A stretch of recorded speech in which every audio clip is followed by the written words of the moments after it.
Hello everyone, welcome back to my channel and welcome to another flip through video. Today we're taking a look at the White Sage Tarot.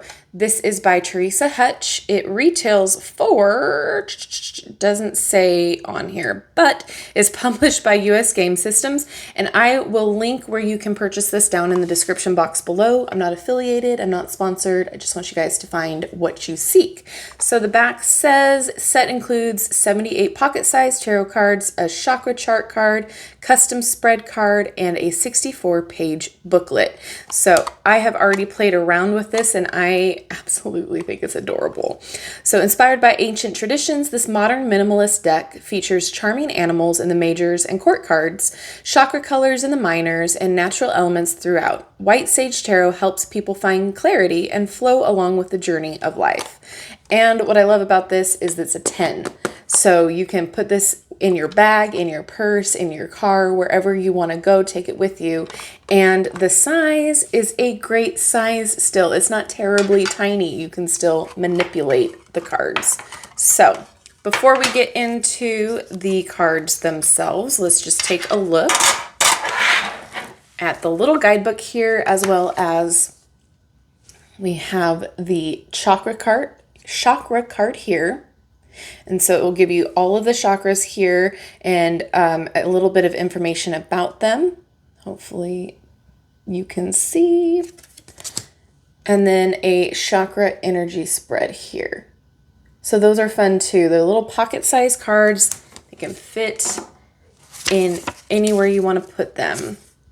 So seeking a way to balance the masculine energy in our culture with a soft, strong, and feminine deck, White Sage Tarot was born. The white sage plant is often used in smudging, particularly as an ancient Native American method to cleanse spaces and people. The intention of White Sage Tarot is to help people find clarity and flow while navigating life's journey. So it's a minimalist deck based on the classic model of tarot. The animals wear clothing, creating a whimsical touch to both the court cards and the major arcana. The colors of the 7 chakras are incorporated into the minor cards as an additional way to read the deck. All right, so then it says, it has information on reading the cards, the chakras, and then it goes into the meaning of the cards here. So let's start flipping through. The back, I'm not terribly in love with the back of the card. It just looks like woven fabric. But, you can't love everything, right? The back of the card doesn't mean that much, right? It doesn't matter that much.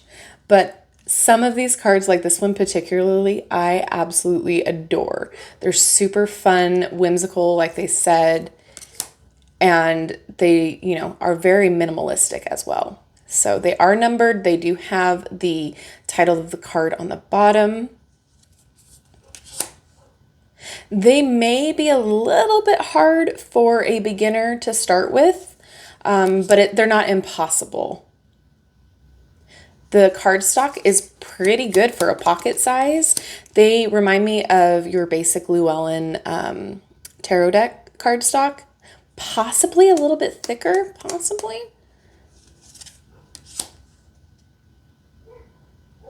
And I apologize if you can hear the dog in the background.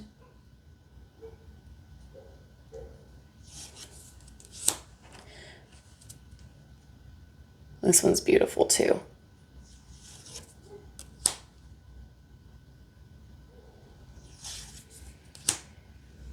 I love him, the little sloth, in a sweatshirt, no less.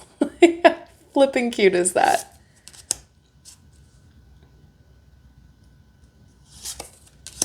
And this is great too.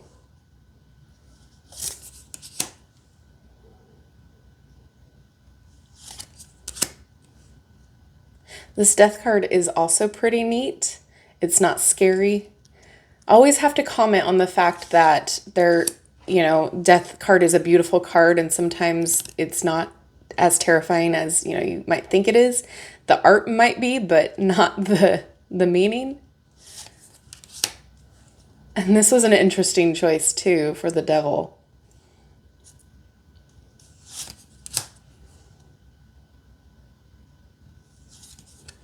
So what we'll do is we'll flip through, and this one's beautiful too.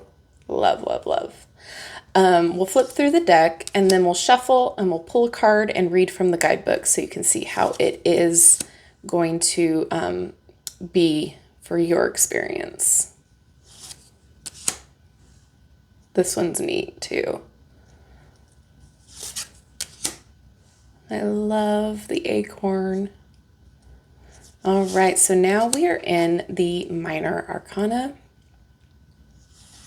The ribbons actually do mean something. I believe they're the chakras that it represents.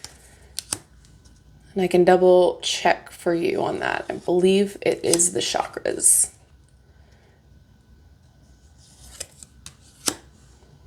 So, I mean, they're not really pip cards. I wouldn't call them exactly that because you can kind of tell what's going on. But again, it might be considered that. You may consider it. I don't know. I don't think they really are. But again, this is where a beginner might get a little frustrated.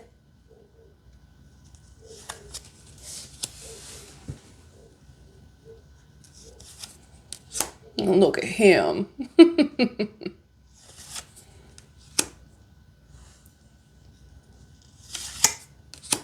Love.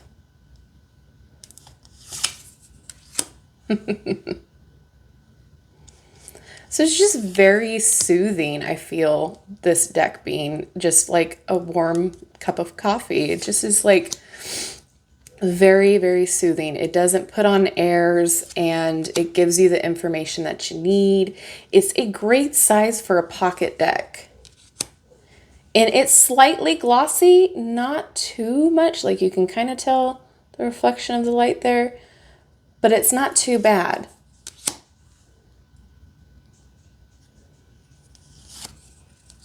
I love this.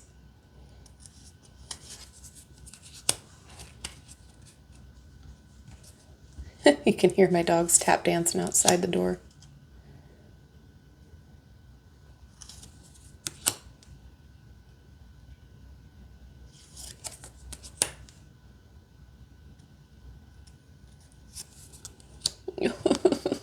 The otters get me every time. They're so sweet. Oh, I love.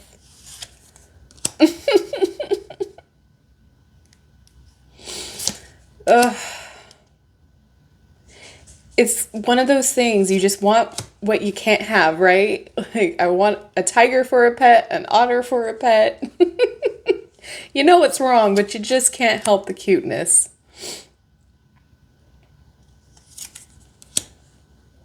One of those situations, if you could, you would.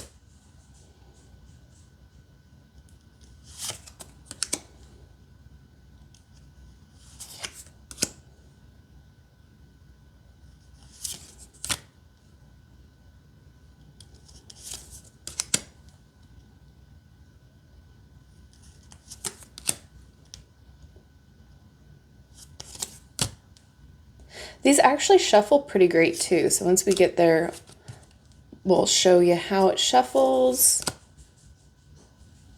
And then we'll pull a card. But yeah, I really honestly don't have anything negative to say about this deck.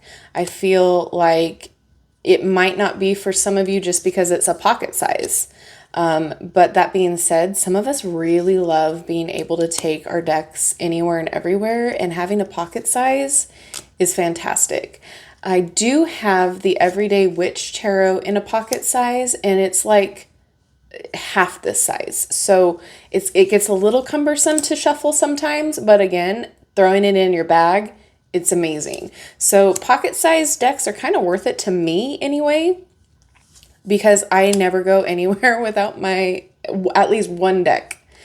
And, you know, sometimes carrying around a full-size deck is not practical.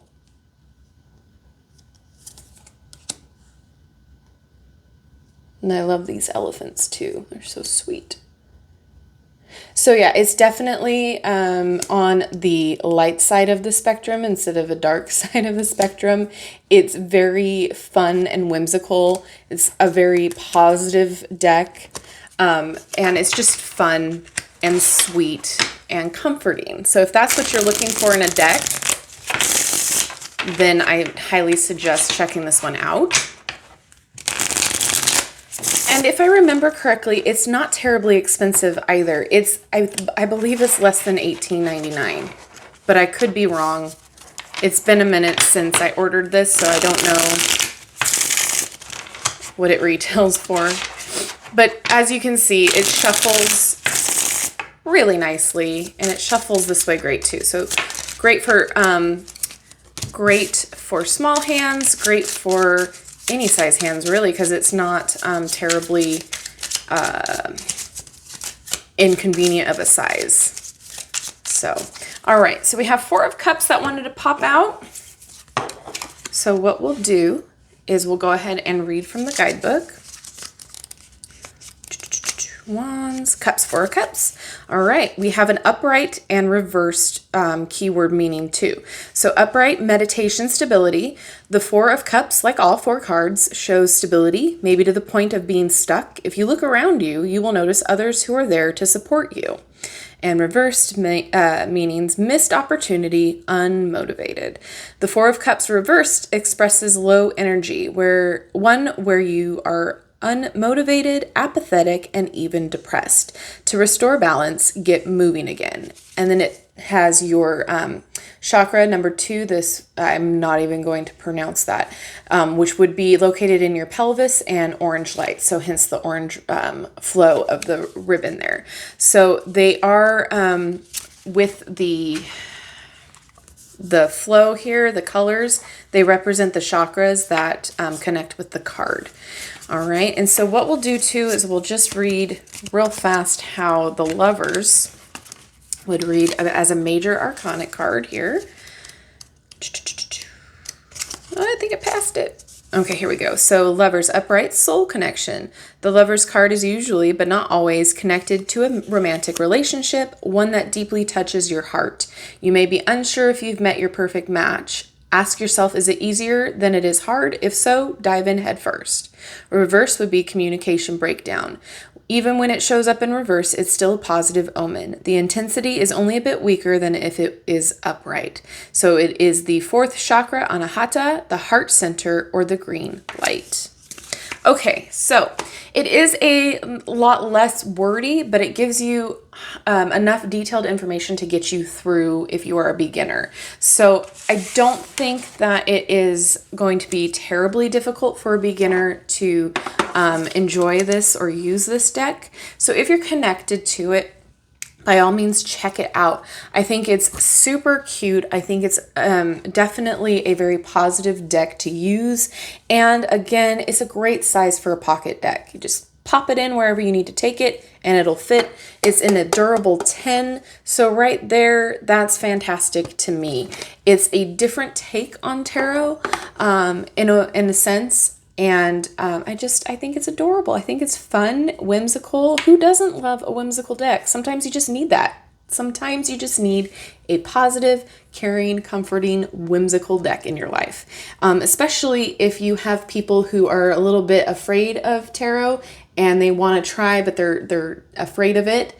This can kind of help ease them into the reading and make them feel a little bit more comfortable, because the imagery in here, as you saw, was not terrifying. Even the Death card, the Devil card, it's something that they can see themselves and be like, oh, okay, I kind of understand where that's going. Does that make sense? So if you have clients that are, a little bit wary about tarot, or friends that you want to, show your skills off to or practice on, this is kind of a more inclusive deck, we'll say. All right, I would love to know what you think about this deck down in the comment section below. And as always, don't forget to like, subscribe, and hit that notification bell on your way out of the video. That way you'll never miss an upload from me. Thanks so much for hanging with me, and I will see you in my next video. Bye-bye.